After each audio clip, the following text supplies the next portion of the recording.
Спустя несколько дней после выпускного вечера Алихан Евлоев почувствовал недомогание, боль в груди, одышку и головокружение. Мужчина работает проректором в Исламском институте. В больницу он и не думал обращаться, надеялся, что все само пройдет.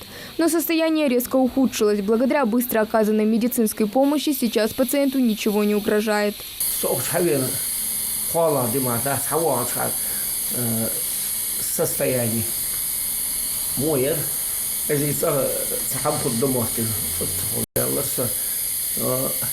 Я ухшер положение, что я хочу, давно вовек, ну, солнце что, хозби захамхаться,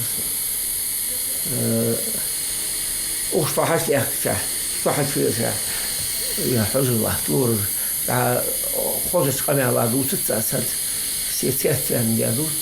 В Сунжинской больнице количество зараженных коронавирусом за последнее время значительно увеличилось. Соответственно, выросло и число коечных мест. Теперь их 30. Если изначально по статистике в реанимацию чаще всего попадали только пожилые люди, то теперь ситуация иная. Болезнь непредсказуема, как и ее последствия, предупреждают медики. Последние недели-две мы замечаем наплыв пациентов с COVID-19.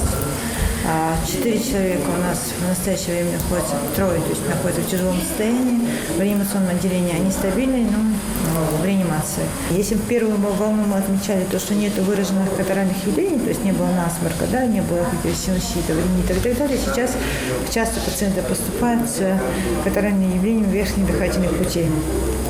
Вот. А меньше пациентов с высокой лихорадкой. Это тоже является таким моментом, который немножко сбивает с толку пациентов, которые считают, что если он не температурит, значит он не болеет. Но, к сожалению, очень много пациентов поступает в достаточно таком тяжелом состоянии, но при этом не лихорадящие. Поэтому надо быть бдительными в этом плане. Не всегда и не все лихорадят у нас сейчас, в настоящее время пациенты. Коронавирусная инфекция не только не отступила, но и мутировала. Ежедневно в больницу обращаются по несколько человек с подозрением на COVID-19, причем нередко в критическом состоянии. Этот пациент, к примеру, поступил 1 июля. Говорить не может, повышенная сатурация.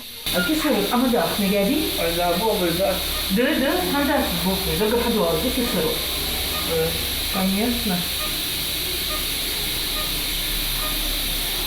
Статистика среди будущих мам тоже не радует. С начала пандемии здесь приняли более 360 женщин с подозрением на COVID-19. После рождения малыша переводят в отдельную палату во избежание заражения. Если еще месяц назад эти койки пустовали, то теперь здесь свободных мест мало. Каждая пациентка в родильном блоке с подтвержденным ковидом. На данный момент отмечается увеличение количества больных с коронавирусной инфекцией с различной степенью тяжести. В данный момент у нас находится 4 женщины, они все 4 положительные. В течение недели было проведено 2 операции кесарево сечения.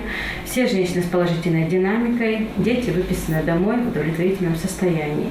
Больные с легкой формой коронавируса лечатся амбулаторно. В больнице же находятся пациенты со средней и тяжелой формой COVID-19. В зоне риска все так же остаются пожилые люди с хроническими заболеваниями. Медики призывают население при первых же симптомах обращаться к участковому врачу. Третья волна. Нам кажется, что она где-то в Москве, где-то за границей. Мы не накладываем эту ситуацию на себя. Но в течение последних 2 недель действительно есть рост заболеваемости COVID-19.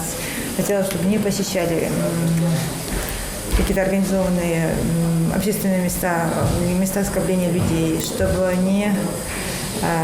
береглись, чтобы обращались к врачам при появлении первых симптомов, не лежали дома до последнего, не списывали все на обычную простуду и начинали лечиться вовремя. Хорошо, чтобы к нам не поступали в тяжелом состоянии, когда, к сожалению, мы бываем не в силах чем-то помочь. Число зараженных по всей республике растет, и остановить распространение болезни можно лишь соблюдая меры защиты. Мы в ответе не только за себя, но и за своих близких. Хава Гагиева, Магомед Шаухалов, Новости 24.